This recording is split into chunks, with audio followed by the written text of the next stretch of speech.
Hey guys, welcome to the B Nerd. तो यार आज की इस वीडियो में हम कुछ क्वेश्चंस को कवर करने वाले हैं जो कि आप लोगों ने कमेंट्स में पूछे हैं। वैसे तो मैंने लगभग सारे क्वेश्चंस के आंसर दे दिए हैं, लेकिन फिर भी कुछ क्वेश्चंस के आंसर लोगों को समझ में नहीं आ रहे हैं। तो इसलिए मैंने सोचा कि क्यों ना इस पर एक वीडियो बना लूँ ताकि जो क्वेश्चंस के आंसर लोगों को समझ में नहीं आ रहे हैं वो अच्छे से समझ जाएं। तो सबसे ज़्यादा जो लोगों ने क्वेश्चन पूछे हैं वो ये है कि इन्फिनिटी स्टोन्स मोस्ट पावरफुल कैसे हो सकता है, जबकि स्टॉर्म ब्रेकर ने सारे के सारे इन्फिनिटी स्टोन्स के कंबाइंड एनर्जी ब्लास्ट को ओवरपावर्ड किया था। तो इस हिसाब से स्टॉर्म ब्रेकर को मोस्ट पावरफुल वेपन होना चाहिए। तो देखो यार, ऐसा नहीं होता। हाँ, स्टॉर्म ब्रेकर पावरफुल वेपन है, लेकिन इन्फिनिटी स्टोन्स एमसीयू में अभी तक का सबसे ज़्यादा पावरफुल वेपन है, क्योंकि जिसके पास भी सारे का सारे infinity stones with infinity gauntlet होगा वो जो करना चाहेगा वो कर सकता है, यानी कि वो जो अपने मन में सोच के स्नैप करेगा वो हो जाएगा। तो इस हिसाब से इन्फिनिटी स्टोन्स ही सबसे ज़्यादा पावरफुल वेपन है। आई होप कि आप लोगों को समझ में आ गया होगा। लेकिन मुझे पता है कि इसके बाद भी मुझे बहुत गालियाँ पड़ने वाली है, तो कोई नहीं यार, आपकी मर्जी। लेकिन जो था वो मैंने बता दिया।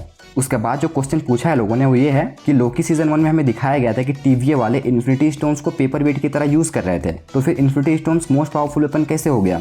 तो इसका आंसर है कि टीवीए यानी कि टाइम वेरिएंट अथॉरिटी जो है वो एक अलग टाइमलाइन है, यानी कि वो एमसीयू का मेन टाइमलाइन नहीं है, और वहाँ पे इन्फिनिटी स्टोन्स के बल्कि कोई भी मैजिकल स्पेस काम नहीं करेगा। जैसा कि हमने देखा था कि लोकी भी टीवीए में अपना मैजिक यूज़ नहीं कर पा रहा था, और इसलिए हम कोई अदर टाइमलाइन के हिसाब से किसी भी वेपन को जज नहीं कर सकते, क्योंकि डिफरेंट टाइमलाइंस में चीज़ें अलग अलग तरह से वेरी करती हैं और अलग अलग टाइमलाइन में इन्फाइनाइट पॉसिबिलिटीज़ होती हैं। इसलिए अगर बात करें एमसीयू का मेन टाइमलाइन की तो इन्फिनिटी स्टोन्स ही मोस्ट पावरफुल वेपन है, लेकिन इन फ्यूचर एमसीयू में हमें इससे भी पावरफुल वेपन्स देखने को मिलेंगे। और इसके बाद बहुत से लोगों को ये कन्फ्यूजन है कि स्कारलेट विच मर चुकी है, और जिन जिन लोगों को ऐसा लगता है वो इस सीन के बारे में बोलते होंगे।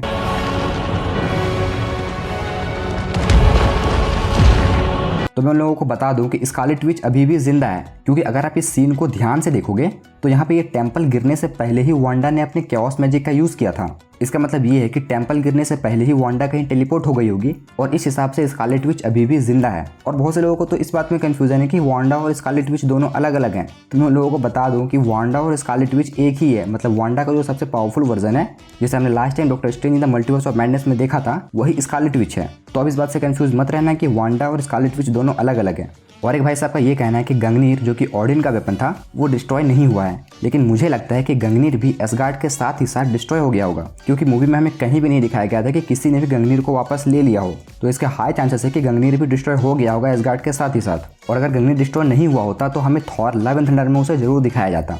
और उज्जवल दुबे का ये क्वेश्चन है कि भाई अगर स्टॉर्म ब्रेकर को एसगार्ड के किंग ही समन कर सकते हैं तो एंड गेम के लास्ट फाइट सीन में कैप्टन ने कैसे समन किया, प्लीज टेल मी। तो उज्जवल भाई, ये बात सही है कि स्टॉर्म ब्रेकर को सिर्फ एसगार्ड के किंग ही समन कर सकते हैं, लेकिन कैप्टन ने स्टॉर्म ब्रेकर को नहीं बल्कि म्योल्निर को समन किया था, और ये हुआ था वर्दीनेस के इंचांटमेंट की वजह से। मतलब जो भी म्योल्निर को उठाने के लिए वर्दी होगा वो उसके पावर्स को भी समन कर पाएगा। लेकिन स्टॉर्म ब्रेकर के केस में ऐसा नहीं है। मतलब कोई भी पावरफुल बंदा स्टॉर्म ब्रेकर को उठा सकता है, लेकिन उसके पावर्स को यूज़ नहीं कर सकता, और कैप्टन ने भी स्टॉर्म ब्रेकर को सिर्फ उठाया था, उसके पावर्स को समन नहीं किया था। आई होप कि आपको समझ में आ गया होगा।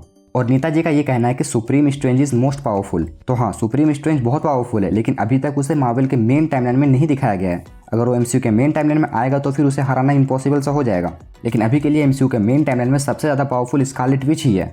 अब फिर से थॉर के फैंस मुझे गालियाँ देने वाले हैं। तो यार बस इतने ही क्वेश्चंस मैंने पिकअप किए थे। मुझे पता है कि वीडियो थोड़ी छोटी है, क्योंकि जो क्वेश्चंस का आंसर देने जरूरी थे मैंने सिर्फ वही क्वेश्चंस लिए, और मुझे पता है कि इस वीडियो के लिए मुझे बहुत गालियाँ पड़ने वाली हैं। खासकर थॉर के फैंस मुझसे बहुत डिसअपॉइंटेड हैं, और अगर अभी भी कुछ क्वेश्चंस हैं तो आप मुझसे कमेंट में पूछ सकते हैं। तो यार आज के लिए बस इतना ही, और हाँ, thank you all for 500 subscribers. बस अब जल्दी से 1000 करवा दो। कोई तरीका है भीख मांगने का? और बहुत से लोग मेरे से मेरा इंस्टा आईडी पूछ रहे थे, तो मैंने इस वीडियो का कमेंट में पिन कर दिया है, उसका लिंक आप वहाँ से देख सकते हैं।